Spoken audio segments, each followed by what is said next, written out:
Today we're gonna make whole grain flour. We're gonna use some of the grains that we learned about in the last grain video. And the reason why you wanna make your own flour is because white flour, or all-purpose flour that you find in the grocery store, has been stripped of all its bran and fiber, all the outer shell. So what you're left with when you eat it is basically glue in your system. It doesn't have the fiber to move it through. So that's why it's so important to use the whole grain. Also, with wheat flour that you buy in the store, it's better for you than all-purpose, but it's been stripped of some of the bran so that it has a longer shelf life.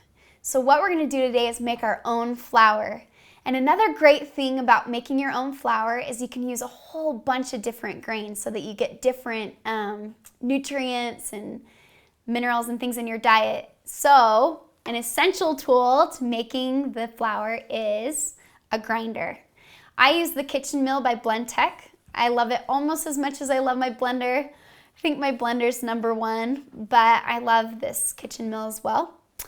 Especially because being gluten intolerant, it's so expensive to buy all the specialty flours that I can make them on my own for a fraction of the price, so it saves me a lot of money. So today we're gonna make a Wonder Flour. This is by Chef Brad, that's where I learned it from. And it's equal parts brown rice, barley, and spelt. I'm gonna do 2 cups of each. So we have spelt here. I just added brown rice. And then we're gonna add the barley. You can do as much or as little of this flour as you want, but just do equal parts of each. If you have excess flour, store it in your freezer because it loses nutrition as it sits out, it oxidizes. So store it in your freezer, all the excess. And I'm just gonna mix this together, all the different grains, so they're nice and incorporated.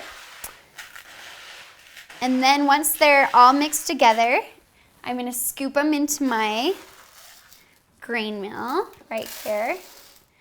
And there's different settings on the grain mill. I always set mine to fine because what this Wonder Flour is really good for is cakes, quick breads, cookies, anything that you want a really light texture. This doesn't make bread, so don't try to substitute it in bread, but this makes great, like I said, all the other baked goods. Also, when you substitute this, do 1 1/4 cup to a cup of white flour. So I'm gonna turn it on.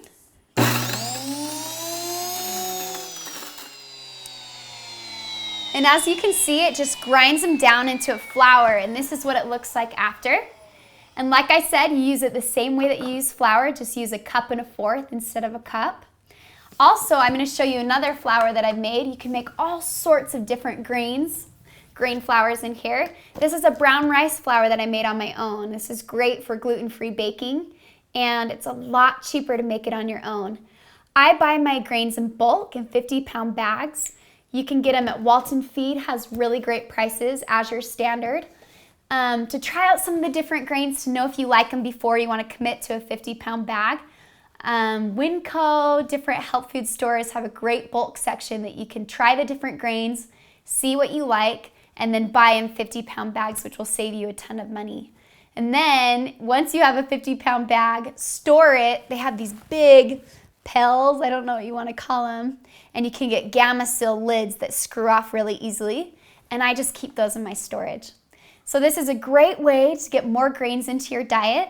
And for more recipes, there's a great recipe on my website for banana pancakes with this flour that's to die for, with a really good peanut butter maple syrup on it.